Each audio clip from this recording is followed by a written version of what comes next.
Afghanistan. You look the part. We're recording. You would be a great missionary in Afghanistan. That's what I meant. Oh, goodness. Too soon? It depends on who you ask. Sure. I'm scared to say yes or no. Too late. So you're working today. Yesterday you took off. You were with a family yesterday, Yeah, right? I did Aquatica. What is Aquatica? It's the water park at SeaWorld. Oh, yeah. So, most of the students in Texas have gone back to school. So, like, our longest line was, we had maybe one 10-minute wait. Most of the time, the line was just a matter of how fast you get to the top. Okay. So, you find yourself running as fast as possible because you know you're next when you get up there. Right. And you're exhausted. My legs were dying. I was like, and then when you have to, like, one time we went on the one where you carry the figure eight, kind of the double inner tube. Oh, yeah. So there was no line. So you basically just take it with you. You don't even, and you run. So the third time up, I'm like, I'm just dying. Because we just gone. Well, yeah. And then they're like, do it again, dude. I'm like, I can't carry anything anymore. And then you're holding that thing when you're running up the... And you hope you don't just, like... I know. I was like, one thought, I was like, what if it just fell over and just went out of the side? And then we couldn't go this time. I mean, it's so bad when you have to come up with ways not to have to go get in the line. Yeah. Welcome to Shoot the Breeze, a series on our podcast that celebrates the messiness of life, relationships, and Christianity, featuring my wife Lacey and myself, Nathan. It's creatively titled because it will be just us shooting the breeze, sometimes with guests, while occasionally saying something important. We hope you enjoy. My favorite waste of time is going back through a show that was once one of my great loves, like X-Files or Chuck or Office, and then watching the whole series. Like right now, I've restarted Fringe, and I just forget how amazing it was. I need to finish Fringe. Oh, yeah, I got all 5 seasons, and I'm halfway through season 2. Okay, so we moved to Ireland when Fringe was going. Oh, yeah. And so we were like, oh, okay, we'll just, finish it when we're there. It's on Hulu. You can't access Hulu. Oh, yeah. The European thing. You get different stuff. Yeah. So we're like, oh, and then obviously. Yeah, and then it's so cool because I'll be watching and be like, oh, yeah. And I yell it out loud. Like I've seen an old friend, like we're having a reunion. So it's so fun. We just finished The Office, like a week and a half ago. Which time through? For me or Lacey? Wait, both. For me, maybe. Dozen? Oh, at least. Really? At least. Like, and I'm talking all 9 seasons. Yeah. Full. It's like, because it's such an easy thing to put in the background as you're doing stuff. But not as easy because you find yourself going, oh, I got it. And then you like sit there. Some shows are background, but like Office, you have to be like, because you remember it so well. You remember just even the facial, like I can't just be doing so because I know what Dwight's how he's gonna look. Right. Right. I still love walking down the hallway and just being like, Bears beats Battlestar Galactica. So and then now we're in, so we finished The Office maybe 2 weeks ago. Mm-hmm. And we are currently in season 4 of Parks and Rec. Oh, yeah, that's a good one. See, those are good wastes of time. Dude, it's fantastic. Yeah. We watch it at night. Like, we put the girls to bed. Mm-hmm. It's like mine and Lacey's able to, like, kind of unwind from the day. And so we're just throwing a few episodes. Yeah, it's good stuff. So good, yeah. Lacey, we were actually talking about, hey, I could get your advice. We were actually talking about last night because we're kind of cranking through the Parks and Rec. We're on season 4. I think it has going too fast on the. So she was like, honey, what's our next thing going to be? Like, what's our next series going to be? And it has to be something that is preferably something we've seen before, so we don't like get caught up into it. We don't need to watch it. But also, it has to be something that's so mindless that you're not like it can't be a drama, right? Yeah. Do you have any? I mean, have you ever done Community?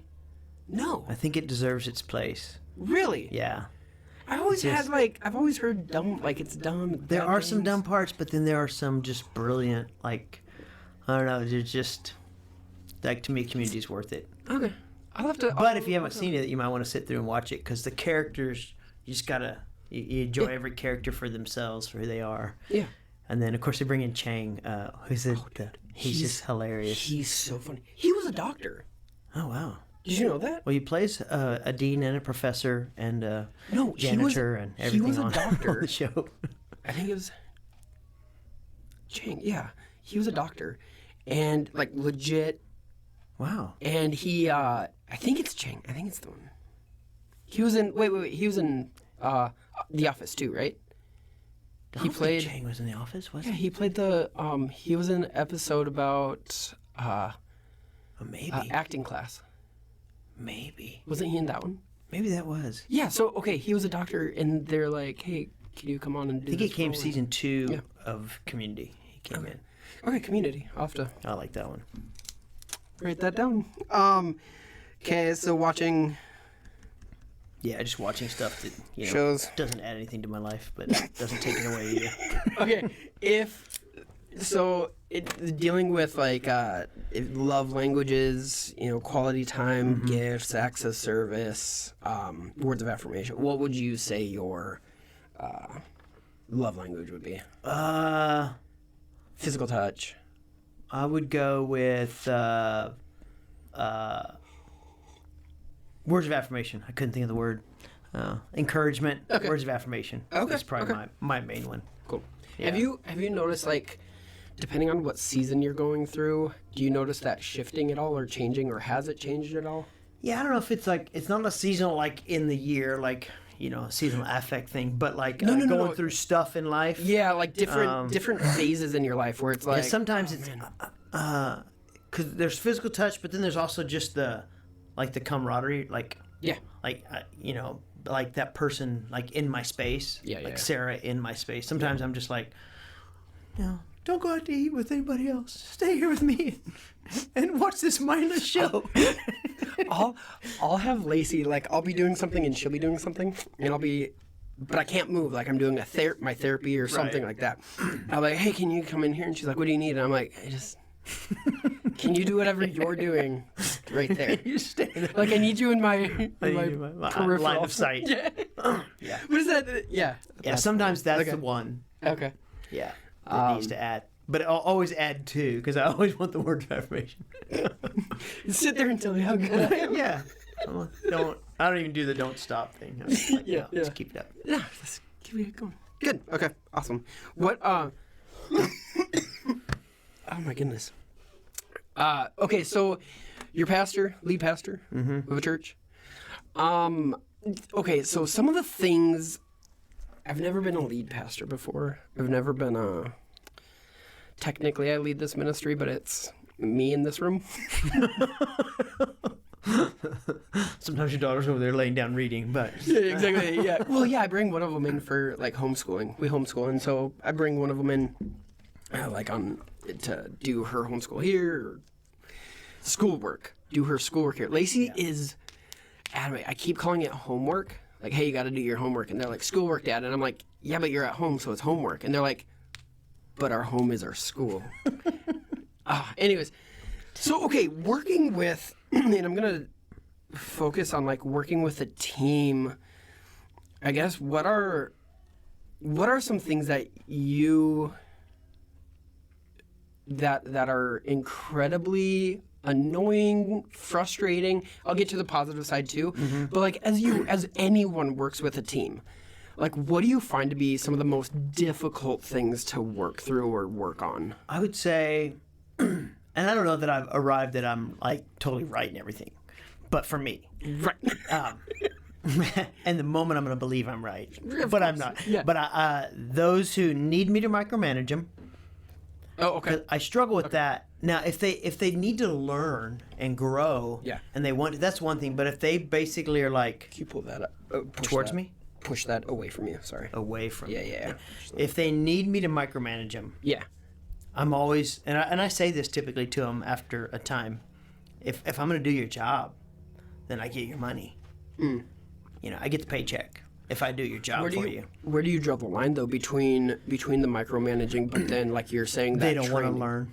They really Okay. don't want to change. Okay. Like they almost like if you could picture somebody sitting there, tell me what to write down.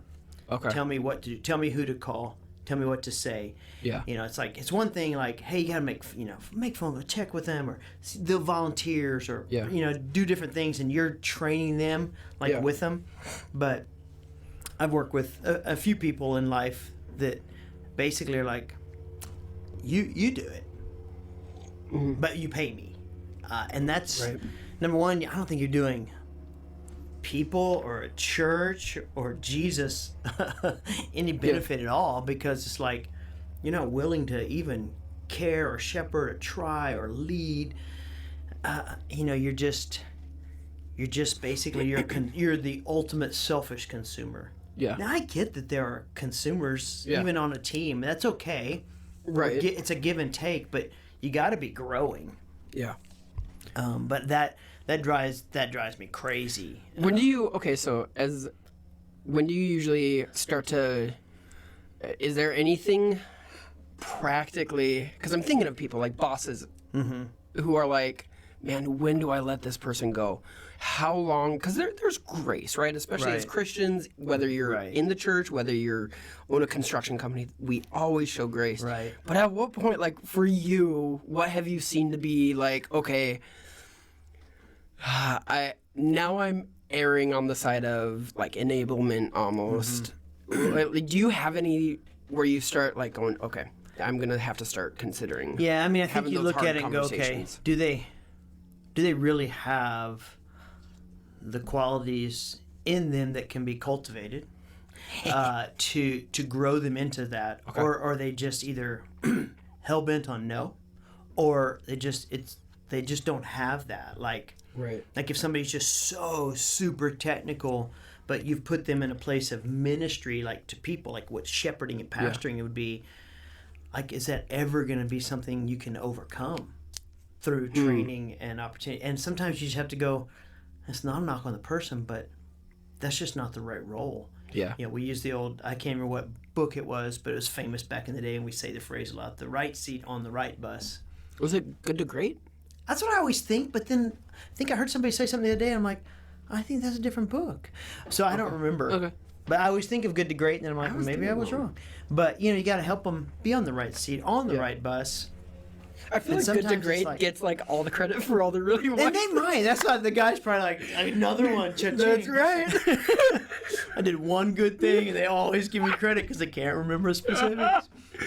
But I think you have to look at it that way. And then, and so that's like caring for the person and just helping them find the right place, really, in Christianity or ministry or volunteering or church life. And that's one thing. And then there's another side, if they're manipulative, lying, deceptive. Well, that's an easier one to you confront it and you call it out. Well, it's like a character issue as opposed to like a training issue. Yeah, skills and talents. Yeah. Almost. Yeah. So, when somebody's like they've just been lying about something, or it's just like, hey, we can't have this, so we either need to deal with this or time's up. Yeah. If you don't want to, but even if you want to, you might not be the right person. But at least we can walk through biblical, Jesus-centered resolution in your heart and soul, and have a great relationship. But you might not be the right person for it. Right. That's just hard when you, especially if you have like 90% of your people, they're just working, they're serving, they're working hard, they're ministering, they're giving their lives away, they're loving people, and then you have 10% that are like, I'm not gonna try. I'm mailing it in. I'm just and they're collecting like the same, a similar income or whatever it might be. It's like, as someone else that's hard. Yeah. I mean, imagine you just going to Walmart and one guy's sitting around, drinking free, Cokes from the, and eating food from the aisles, and he's just he's just sloppy and doing nothing, and everybody else is just hustling and working. Well, there's an issue there. Yeah. Not everybody has to be the same skill or ability, but there's an issue there, ethically and morally. So, okay, character issues, like you were saying, having to, I was gonna say micromanage. Any other like things where you're like, okay, yeah, this is really frustrating as a either working on a team in general, because you've not always been a pastor, you've had multiple roles, but just like on a team where you're like, oh, this is frustrating, and how do you? Well, if you have somebody that's constantly either they're taking all the attention to themselves and they don't want to grow, so they're derailing or bunny trailing things, or they just cause friction nonstop. They're just an instigator, maybe they're gossipers, slanderers, whatever, and it's just like, hey, this team's trying to, I don't know, do like if you went and built a ramp and you had everybody had their job and some guy was just like, all he wanted to do was cause problems and they couldn't ever build a ramp. Well, something's got to happen there. Or if you're in a ministry and somebody just wants to, instead of teaching, maybe it's a Bible study, instead of teaching they just want to, rip on President Biden. Yeah. Even though maybe he sets himself up for that, but it's not what that's all about. That's not the place for it. You gotta stay on mission. So how do you identify? Not being a jerk. I mean, we gotta still be real, but we gotta stay on mission. Right. How do you identify those? So whether you're I'll maybe speak to a leader side of it. How do you identify that? Because it's like, I think we both know business people where stuff is brewing underneath, and the employer's completely oblivious to that. Like, how do you kind of get in there and kind of sort things through? Number one, it's all Holy Spirit led.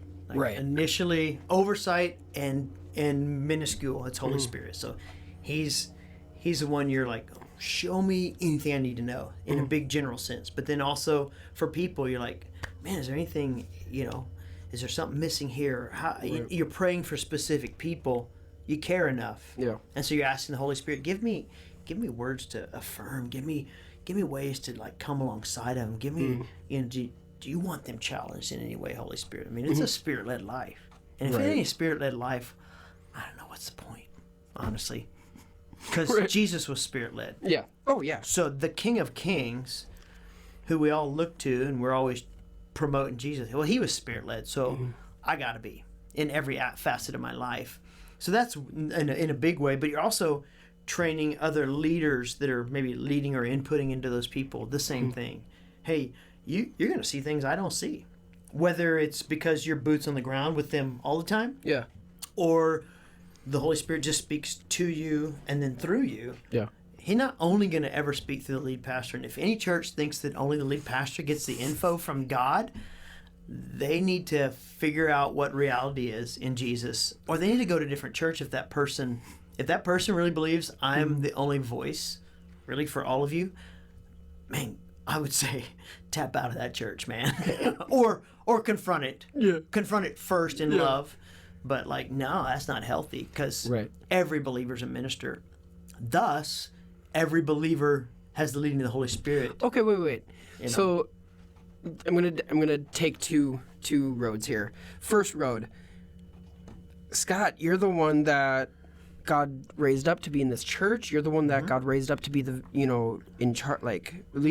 Why? You are right. But why? So why? I need to go to you, man. You're the one that has the word for this church.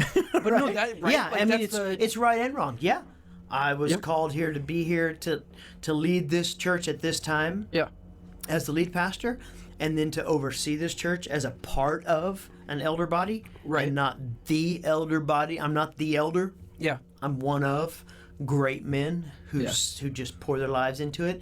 And at the same time, that there's that leadership and then that covering. Yeah. There's the believers in the church who are leading and giving their lives away and are better at so many things that I will either not be as good at or never be able to do. And so, man, they got to lead and be okay with leading. And you know what? And be okay with failing. Yeah. I'm going to fail. So if I know I'm going to fail and you're going to, failure's never final. In Jesus. Okay. And sometimes it's even actually better in the God viewpoint. Yeah. I don't like it, but sometimes God's like, I'm going to work in this. Well, and sometimes God, I'm not going to go into the theology of all this, okay? But sometimes God sets us up for failure because the failure is actually what he wants. I'm not talking about moral failure. Right. I'm not talking about any of that. Yeah. But when you go into a situation, it's like I have planned for all of the not extenuating circumstances, but like I've planned for all of the things to happen. Right. And then the one thing I didn't plan for happens, right? The failure or perceived failure. Right. I was like, yep, that's exactly what I wanted. I want that last option you didn't think about. Right. And if everybody needs me to be their go-to guy, number one, they're going to be disappointed. Number two, they're not going to get much from me. Because if everybody only needs me, then it's going to be so diluted. Well, it puts a cap on... What do they lose out on if they think I'm their only guy? Well, it puts a cap on how big you can grow something. Right. And my wife and my kids get me first, second, third, fourth, fifth, sixth. Because we have six. You have a few. I won't count the dog because she shouldn't be counted. But and they get me percentage-wise so much more because my job is to be, my life is Jesus. My role in life is husband and dad.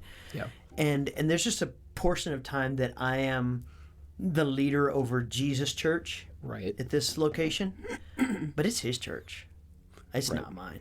And it never will be. It's his that I'm blessed to be a part of. Right. Okay, so I'm going to ask a difficult-ish question. Difficult-ish.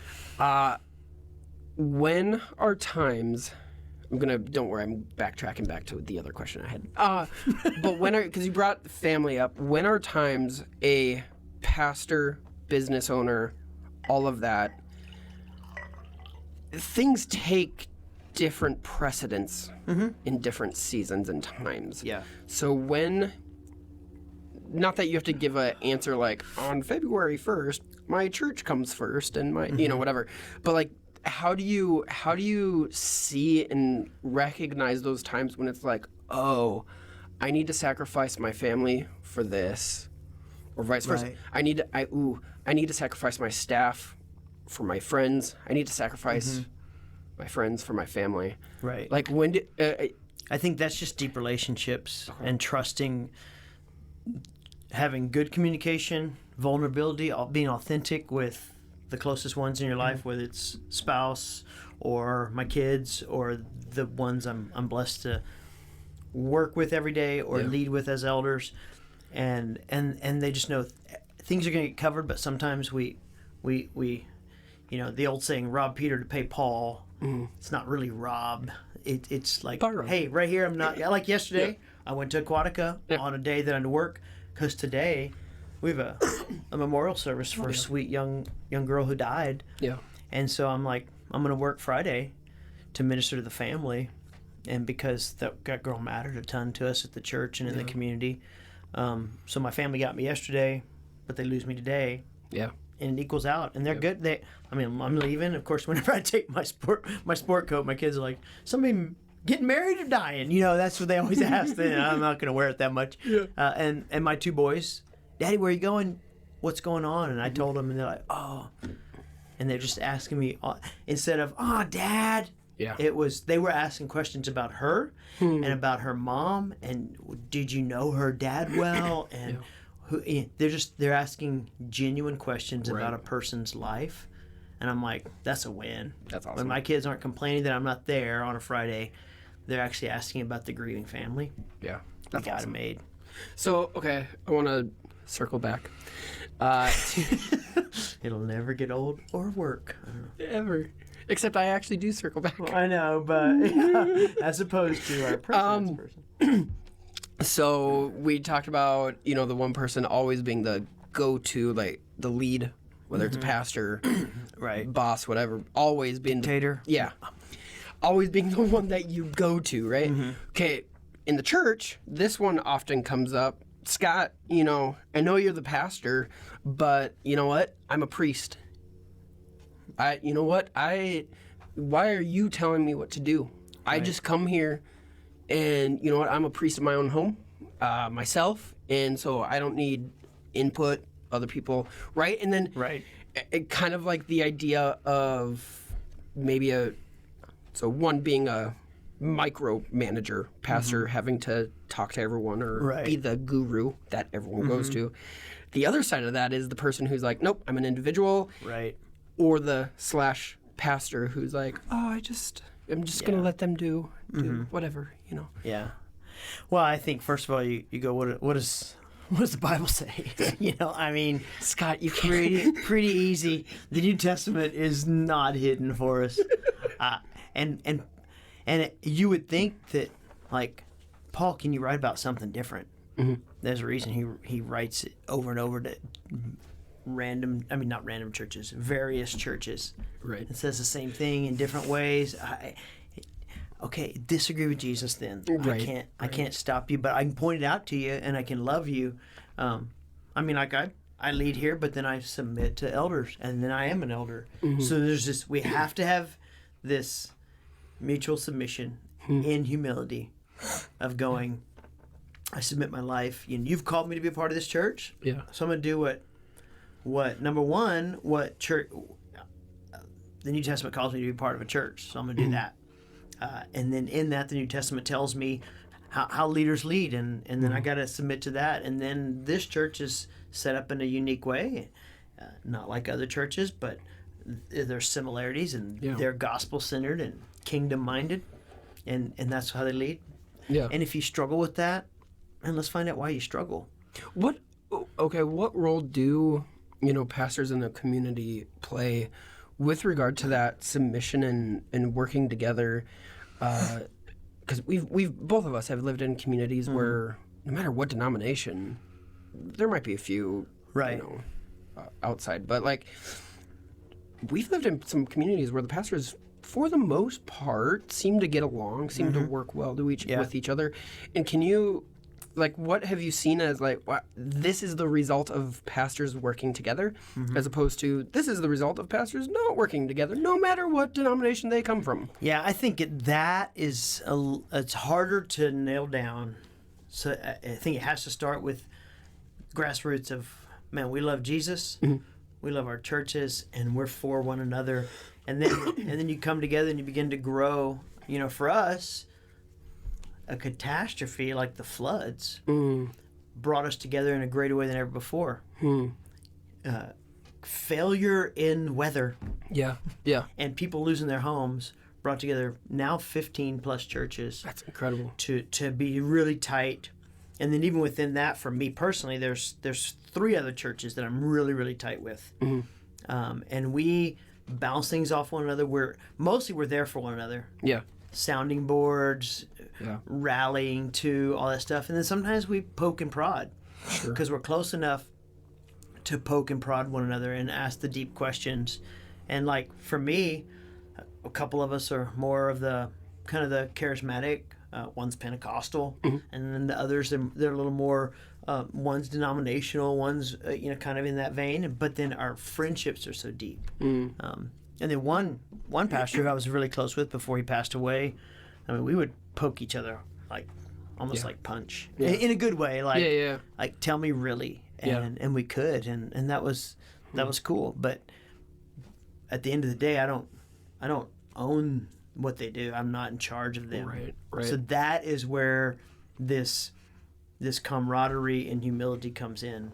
Yeah. And then in the church, it's a different setting because there's more structure and responsibility to that those sheep and that fold, that family. I don't know what it's like for denominations. I've never been a part of a denomination, so I don't know what that's like as far as reporting. I don't ever, from what I've seen, denominationally, there's never this deep closeness, in relationship. There's a reporting structure. Yeah. The closest I've ever seen was the church we were in Alaska, where you had multiple campuses that were very close, and we were required to be, and it was good for us. Thank you so much for listening to our podcast. This is one of the many resources we make available for free at our website, cultivaterelationships.com. Our resources have helped people grow in their relationship with God and others. We've seen people set free from uncontrollable anger and paralyzing fear, we've witnessed estranged family members be reunited after working through our freedom booklet. We've helped people build healthy relationship and coping habits through our coaching videos, and all of these resources are made available for free because of the generous support of people like you. If you would like to become a partner, please visit cultivaterelationships.com/support. Now, I hope you enjoy the rest of this episode. Okay, because I'm thinking of businesses as well and how this could kind of spill over into them, how working together is like businesses, not working together, sorry, but like having people who are business owners come together, working, discussing their individual issues. Right. But then again, they're responsible for their own business. Right. But that idea of, like you were saying, sharing ideas, maybe not holding each other accountable may not necessarily work. But that idea of sharing ideas, hey, what do you do with your team? What do you do with But your I could imagine you could, if they would let themselves be, like, even if you can't, like right now the workforce is so crazy. I can't imagine trying to hire people. My son works in a fast food place, and he's like, Dad, people are like crazy, like immature crazy. Yeah. So I would imagine like you could come together and like number one, bounce ideas off each other. But if you were close enough and you were willing, in humility, you might share something, and another business owner might be like, "Well, you think that's a little harsh?" Or have you thought about maybe requiring more? Yeah. I know where my son works. They just, because they're afraid of losing people, they let people do whatever they want. Man. They can skip days when they're supposed to work. They can come in hours late on the work, and they're afraid to fire them. Man. Because they're only thinking they either work here or I fire them, instead of I'm going to call them higher. Yeah. Well, you might have one business owner might be like, hey, here's what's worked for me. This is why nobody is leaving right now. Right. I'm having a hard time hiring extra people, but no one's leaving. Right. And that's mutual submission and humility and going, I don't have all the answers. Yeah. But that takes humility and openness. Yeah. One of the one of my favorite books is Tale of Three Kings, Gene Edwards. And in that, I think dealing with mutual submission, whether it's pastor, owner, employee, congregant, staff, whatever, that, like you were saying, that mutual submission, within reason, say it that way. One thing that I see is you have to assume the other person has like your best interest in mind. Right. That's one of the, and even if they don't, and this is the story of Tale of Three Kings, even if they don't, could God still use that person in your life? Right. Yeah. And it's such a healthy, I know for myself, like both Lacey and I have served under different, we've been in ministry almost 20 years now. Varying leaders, varying ministry structures, whether it's a church, a ministry, all of that, right? And it boggles my mind. And I even grew up in a home, my dad was a pastor, not the best dad. And it blows my mind, people who are willing to, this is my own personal beef, okay? So I know I'm not sharing your thoughts, but people who are willing to either A, just cut and run and be like, no, I don't like how you spoke to me. I'm out. Right. I guess I don't get that. That kills me. I don't get it. It kills me for multiple reasons, but it kills me. But I'm like, man, if you, one church, Lacey and I, when we first got married, our first year of marriage, I was on a traveling worship team. Really bizarre, random, but we were. So we would go to different churches. We never really, stuck to one church, and we felt free in that. It was our first year of marriage. Both of us had come out of, very committed church backgrounds, Yeah. So we're like, hey, let's just take this year. I'm on a traveling worship team, so we're going to be in church. But after about a year, both of us were like, oh, okay, we need to hunker in, and commit. And we had an issue with every church. There's a reason not to join any church, right? Yeah. So we're like, okay, we just need to dig in somewhere. So we did. We ended up going to this one church. Didn't really like the worship. Didn't really like the preaching. Like nothing about it was yay for us. There's a few friends of ours that went, so we're like, okay, we'll get in. Well, we ended up getting involved in the junior high, running the junior high ministry, which was not our gig at all. We were there for about a year, just plugging away, like, again, not our favorite church. Didn't really like the worship, didn't really like the preaching, but we invested and ended up where, after about a year, some medical things happened where it looked like a potential of losing my insurance, which is literally hundreds of thousands of dollars a month. So we, in the friends we'd made, we plugged in, and one of the guys came to me. He was a successful construction owner. He's like, hey, no matter what your costs are for the interim, if this does end up happening, I'll cover everything. But you don't get that if you just cut and run every time, or if you don't invest because, well, you know what, I don't want to be that vulnerable with people, or I don't want to, whatever I'm going to call it an excuse, whatever the excuse is. Right. And you and I have both heard it in ministry where someone's like, I want them to chase me. I want them to, people don't come to me. People don't do it.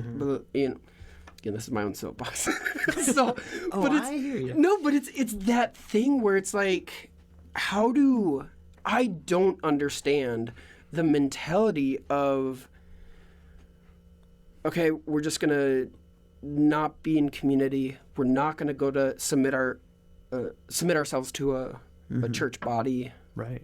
A group of people, whatever it is. I don't get it. To me, and it's a really selfish reason, there's so many more benefits, right? Like, again, it's a selfish reason. It's like... But is it selfish or is it the way we're created? No, I know, but do you... I mean... Like... Oh, at person number one, God said, not good that he's alone. So after person number one that God made perfect, it wasn't perfect. There wasn't sin, but it wasn't perfect. And so we're called to we have to be there for each other, and we're supposed to. You and I both know. There are days, like I was telling Lacey actually last week, I said, Lace, one of my favorite jobs I ever had was working for Dairy Queen. I said, it was just... Because the ice cream? Back in high school. No, it was just, I was engaged in the community, people, like, it was fantastic. It was just a fun work environment. Great, healthy team. It was awesome.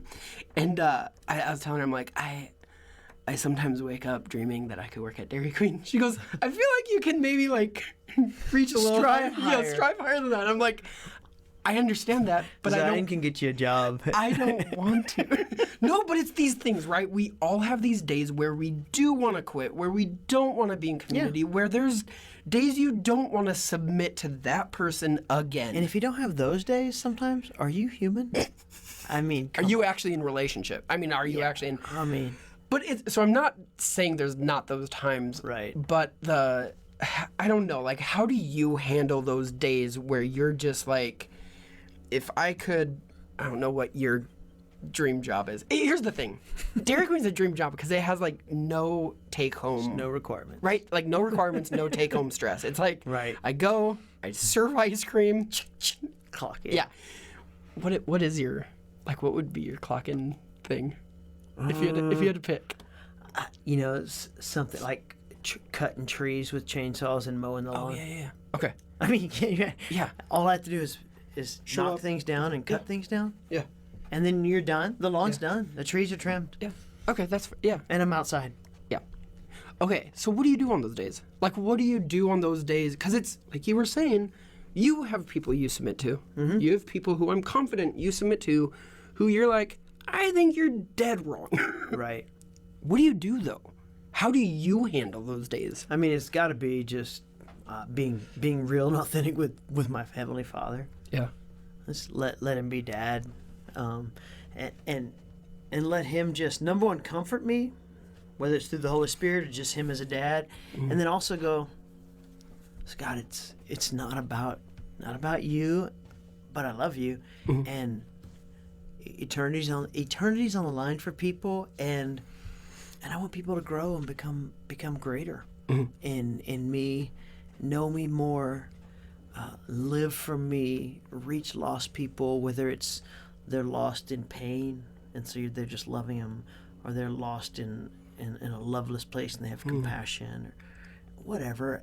Well, he just gives me, he comforts me, but he also gives me the perspective, like, I loved saving you, Scott, and now I love you being a part of this. And it's only 70 years, Scott. What did you have to do to cultivate that voice that you hear?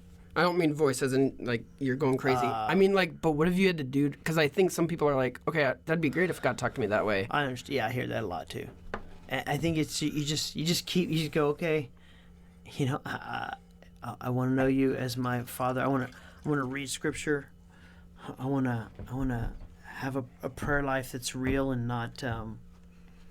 And I don't need a mandated prayer life that I say these things, and then I do my part, and then you do your part. I'm just gonna be real with God, and I'm gonna trust Him to speak into me. And if I set it up that He has to talk to me this way, or He doesn't talk to anybody this way, well then I just have to go, okay, the things that I sense and feel and hear, they're real. Yeah. Well, I was gonna say that's honestly how my journey of hearing God's voice clearly, sheep hear His voice, right? My journey of hearing God's voice clearly absolutely started with, because you know me, you've known me for a while, started with that idea of the first thing, when I ask a question, the first thing I hear in my mind, God, I'm trusting it's your voice. You have to start somewhere. Right. And let's say I completely fail in hearing that voice. It's on you, God. I'm trusting that you're gonna block out everything else, and the first thing I hear is you. And as I've learned, as I've done that slowly, day by day, right, it's becoming and has become far more clear. I can ask a question.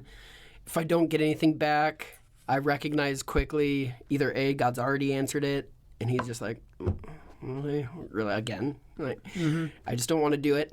Or two, it's because I'm not digging deep enough. Right. You know what? Right. Lacey and I were talking about people's perspective of God and Him being Dad, and like what you were saying with, you have to approach Him as someone who cares, someone who deeply loves you. We were talking about the mark of the beast. We're going to go crazy here. Wow. Yeah, no, it was fun. No, we were talking about the mark of the beast and certain things that are taking place in our world, right? And both of us have heard and have had people ask us, like, is this the mark of the beast? Is this the mark of the beast? And it's interesting because the things they're bringing up, these examples they're bringing up, almost like you get tricked into taking the mark of the beast. And so Lacey and I were talking, we're like, it's funny how people believe God would allow people He loves, His creation, to accidentally fall into something that is that dire. Right. And second, those aren't the unpardonable sins. Right? Like, that's not the thing that it's like, oh, man, so that sucks. I can't recover that. Jesus died on the cross, but not enough. I didn't see, exactly. I didn't see this coming. Yeah. But it's that idea of God's character. Do I believe He's a dad who's completely oblivious to my blind spots? Who's like, oh, Nate shouldn't have done that. Well, or is He a dad who's like, hey, even if he messes up, I'm going to come in. Right? And I think, but that in and of itself, that perspective that I believe in a God who can't protect me from things, who won't reveal things to me, who won't forgive me when I do make a mistake. That is such a huge thing in hearing His voice. Yeah. And just the belief, I mean, I love the phrase, He's for you. Yeah. As simple as it is to say, I just always picture the word "for" in all caps. Bold, larger font, whatever you want to do. He's for me. He's for me. And what all that means. Yeah. The God of creation is for me. The God who didn't need anything, but made creation, and especially humanity, to pour his love into. He's for me. Yeah. And so if he's really for me, do I ever need to worry? And then I'm going to worry. And he's so for me that there's nothing that I can't come back from, whether it be giant or habitual. Yeah. Because he's for me. Yeah. And he's for relationship. He's for me and he's for you. So if there's a break, he's for us to be reconciled. And I guess it saddens me sometimes when people get so off into their own, either their butt hurt, or can I say butt hurt? I guess I just did. You know what that means, right? Well, I look at it as it's poor pitiful me. Everybody's against me, because that's what it's from Friends. Then I won't bleep it out. But they get so they're like, I just you're just against me, or this happened and there's no comeback from it, and it's impossible to fix. And it's like, nothing's impossible to fix. Yeah, because God's for you. When so don't quit. I think it's in Hosea. In chapter 4, God is saying the reason Israel's in the place that it's in is because they don't come to me, right? So Hosea, bad things are happening, invaders, all of that. And the reason he says that people aren't going to him for help is because they speak lies about him. Right. And I think about that, to me, when I came upon that passage, I was like, oh my goodness, how many years had I been believing something about God and his character that's not actually true? Again, whether it's the mark of the beast, you're just going to stumble into it, or God, I'm going through this issue in my life. I'm going through this issue with my employer. I'm going through this issue with my pastor who's doing this, and I disagree. What? Right. Do you believe God's a God who will come beside you, speak to you, speak to those maybe not circumstances, but to what's actually the real issue in your heart, mind, whatever it is?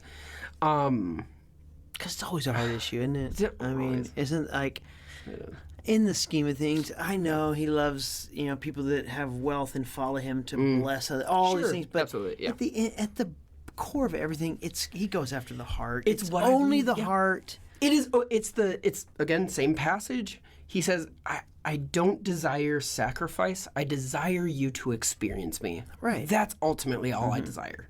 What else do we guard above anything? Our heart. All right. Good job. Okay. So we talked about all the bad things that you, as a leader, working in teams, all of that, all the bad things. What are some things that you thoroughly enjoy, that bring you life, and you're just like, man, I wish everything. Well, I love people having fun following Jesus. Celebration, joy, fun, laughter.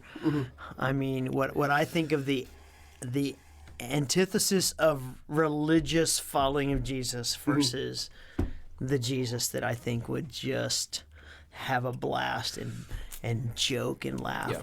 I love celebrating all that. That's a great thing as far as a large, whether it's a large gathering like on a Sunday or 10 people sitting around a room and just laughing and having fun because our commonality is Jesus. I love that. And then in an individual's life or in a couple's life or whatever, just seeing them transform. So I've especially if it's bitter or broken, and then all of a sudden you're like, whoa, look, what happened? I started letting Jesus love me. Right. He took care of my heart. I love that.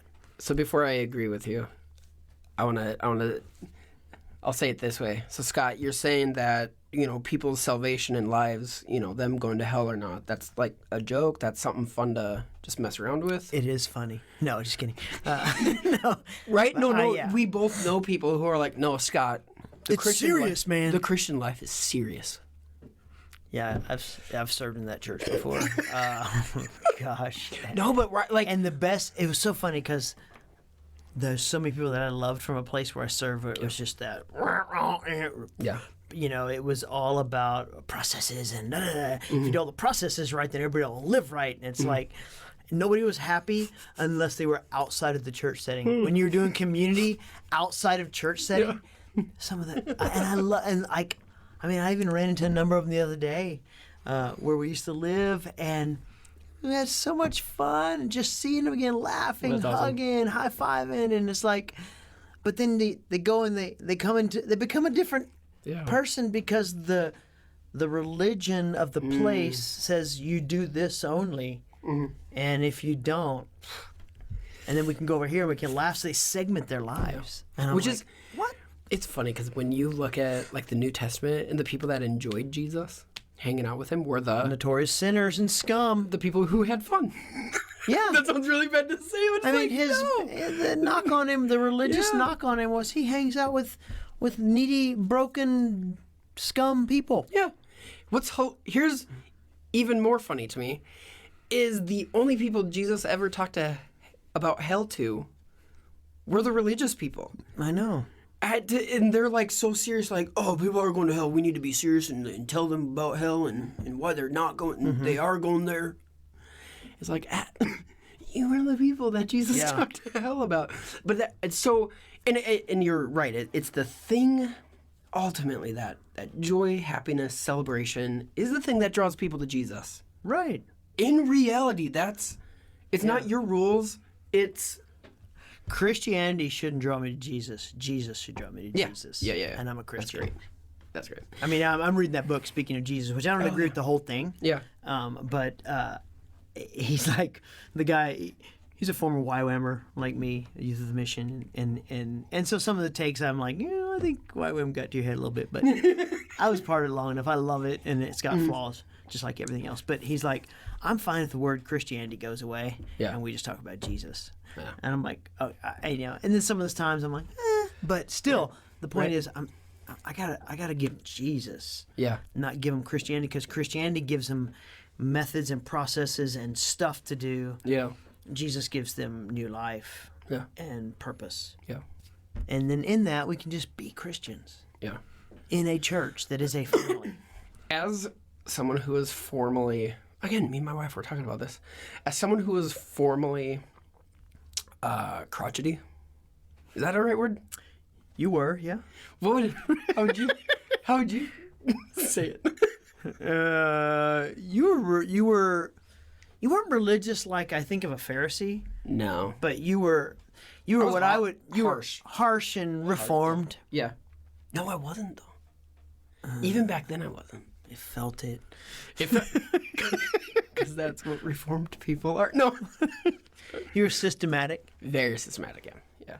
I was telling Lacey how she had a conversation with someone. But you're always and funny. They're like, oh yeah, well no, I'm hilarious. Yeah, but I mean, you had that aspect to you, so it felt like you. Yeah, but I was funny at the expense. I feel like, and you're still okay with that. That's no. So Lacey was talking to someone the other day, and they were talking about how crazy I get during worship, and I look at Lacey, I'm like, wait, me?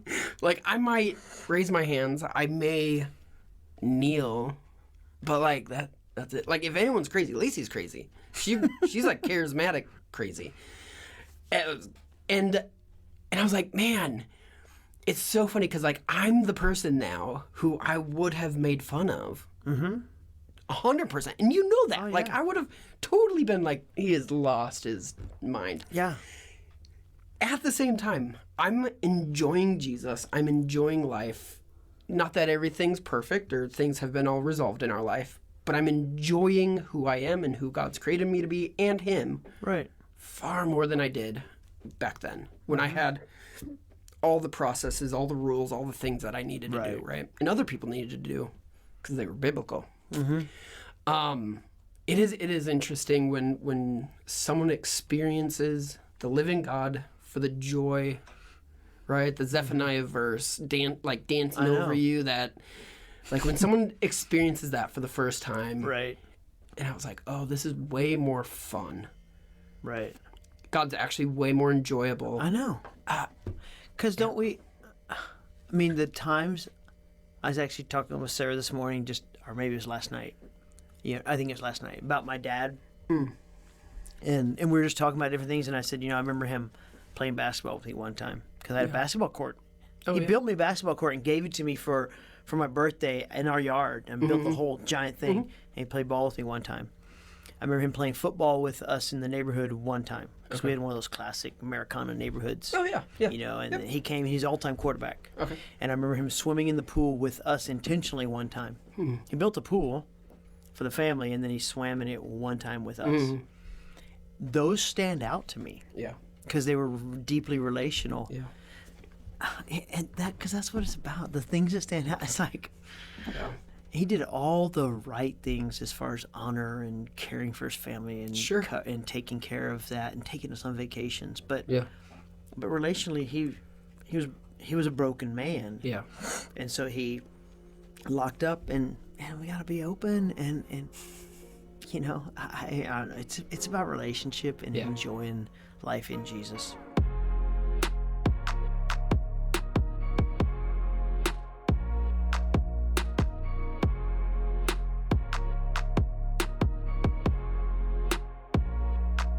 So what are some other things that you enjoy about working as a team, working in a group? Seeing people grow and be successful and just, man, being able to champion them. Okay. I love it when they like nail home, you don't nail a home run, you hit a home run.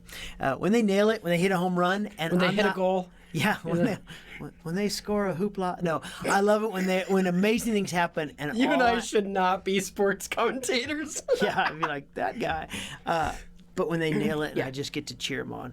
They didn't need me, except for maybe the permission or maybe they look back like a kid does on a basketball court, and they're seeing if mom and dad are watching. Not that I'm their mom or dad, but like, right. Go for it, man. I love seeing a team successful, and I hate when people are so successful and amazing that they get taken somewhere by God because they need to do something bigger, or get hired away in a bigger setting that really is for the kingdom.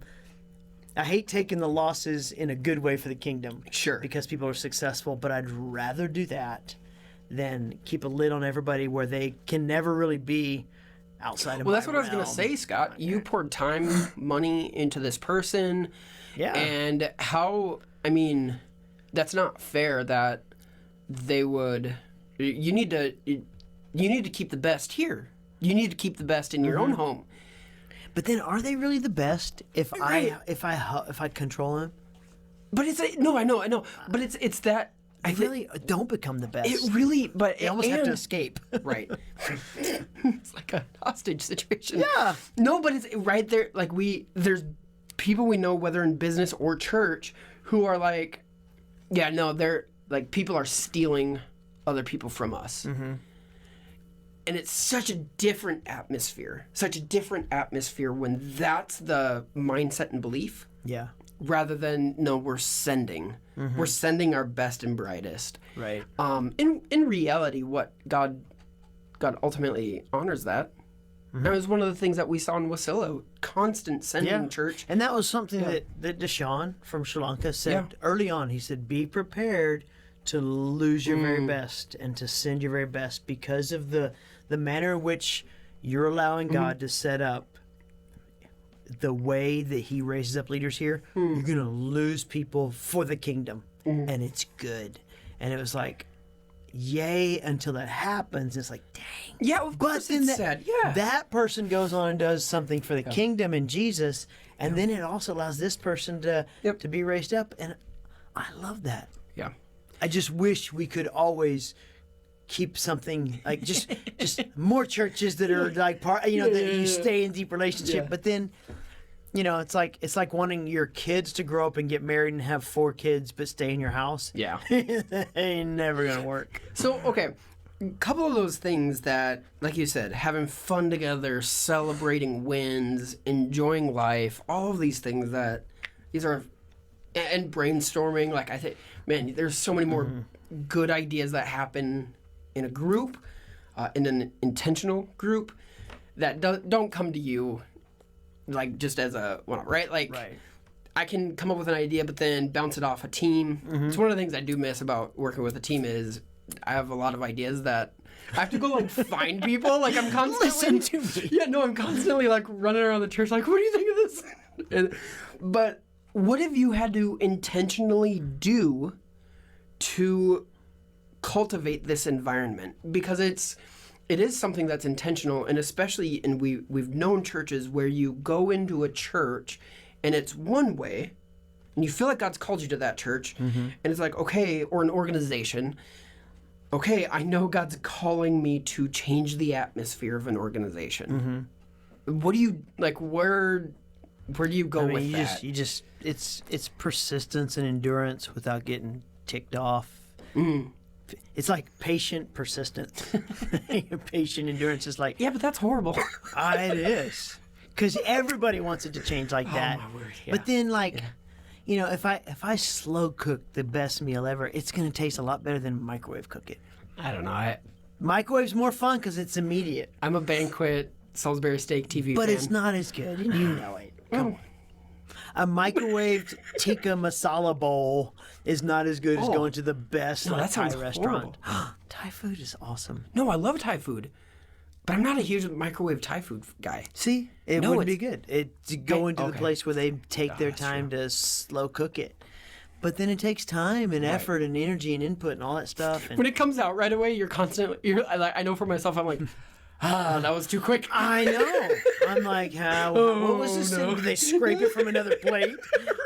Oh, good. Yeah, that person just ordered that and they finished. You gotta know what you're called to do. Then you gotta trust in God's hands, and then you gotta go. You know what? If this is a colossal failure, God, I'm following you, and this is what you called me to do.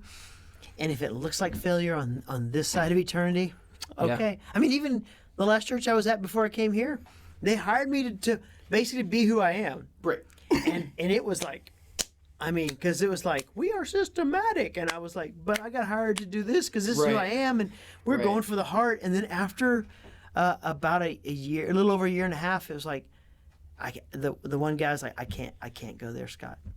I can't do the heart thing. We have to have only procedures and policies. I can't do it. And so we know that this won't work. And I'm like, what did you have to do for yourself and your own emotional mental health? Because a lot of I think what you and I do is part of our personality. Part of it's who you and I are just wired to be. And you know, even though I was, like you were saying, I was systematic method guy, but I still had a funny kind of like like part of what we do is bring joy to people's lives. I guess what did you have to do because it's so ingrained into me, the jokes I tell, the things I observe and communicate when I'm teaching, they're not normal. I know for myself, I question, God, am I doing the right thing? Am I like, is there something I have to change? Like, the question I sometimes ask myself is, am I off brand? Like, you know how, like organizations, they'll fire someone because they're not on brand with who they are. Yeah. And I know for myself, I've done that where if I feel like there's a stretch of ministry time that I don't see success, I'm like, oh no, maybe I'm off brand. I'm not... whatever it is. Like, what have you had to do to kind of guard your heart, be free with your heart, but guard it, but also not be I guess, question your identity? I don't know what. I mean, all of those. I think a huge part of it is great accountability. You know, where you invite people to speak into your life, or you have safe places where you can just, have a brain dump. Yeah. Be like, oh, I'm thinking this, or am I thinking right, or does anything matter? I do want to work at Dairy Queen.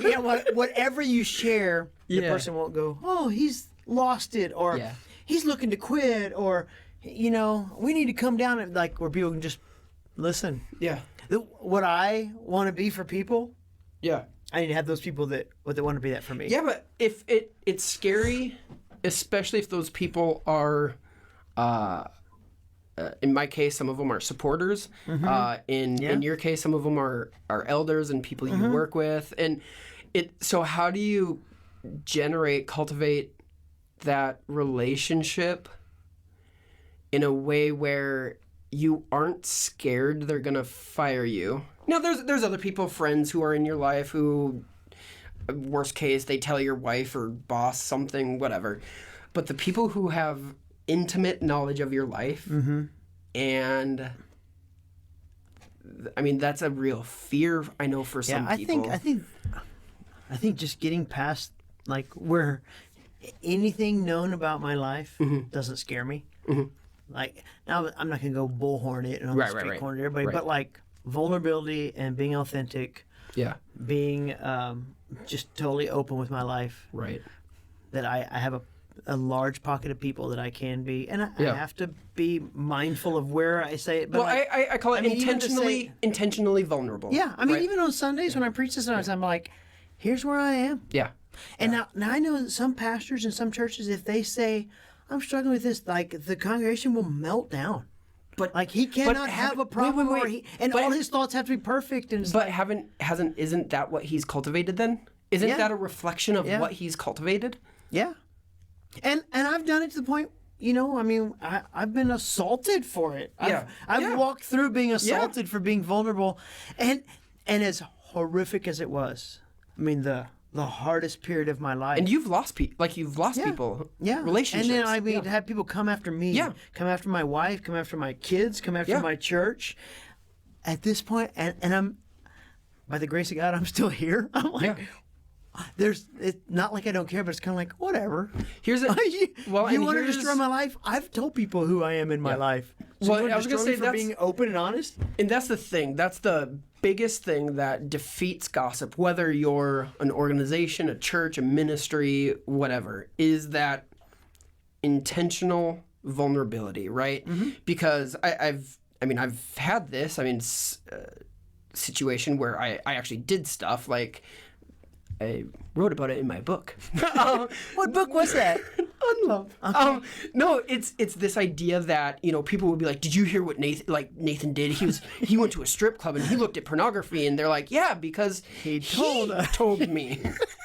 Yeah, but there's a freedom in that. There's a freedom because also, you know, whatever gossip people might say or make up. Like, that could still cost you. Sure. But not because you've hidden it. It's like... Right. And that's what it's hard sometimes. I was talking to somebody this week, and they're like, yeah, but Scott, and it might cost, they might judge. I'm like, yeah.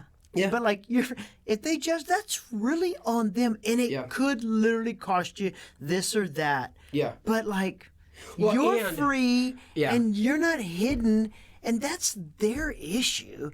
And anybody with a rational, logical thinking, critical thinking skills is going to go, you know, even if they like gossip, they're going to go, well, that's on them. Well, and not just gossip, the talking about someone. Slander. If someone tries to slander me, it's like, oh, I am well aware of the things that, and I tell people the things that I struggle in. And so if it's like someone slandering me going, did you hear he murdered someone? It'd be like, I don't think he did, because I'm pretty sure he would have said it. Yeah, like I'll say, a couple weeks ago, I got a text from one of the elders about something. Yeah. And in my response, I was salty. Yeah. Not at that elder, but at the situation. Yeah. And I was totally I didn't send it and go, uh-oh. Right. I sent it and I was like, I feel like being salty right now. Yeah. But in a group of like small, six of us, seven of us. Yeah. I can be a little salty because that situation with that individual. One more thing, you know, it was basically Scott didn't. I'm like, the reality is Scott did all these things. Yeah. And this person's expectations are this, and also these other 5 people in leadership in our church tried these things. But I could be a little salty, and it's like, oh man. Cool. I mean, and it wasn't like accusation at me. It was like the person was sharing information. And I knew it was a safe place. It was a safe place for him. It was a safe place for me. And I was very salty. And I'm okay. Yeah. It's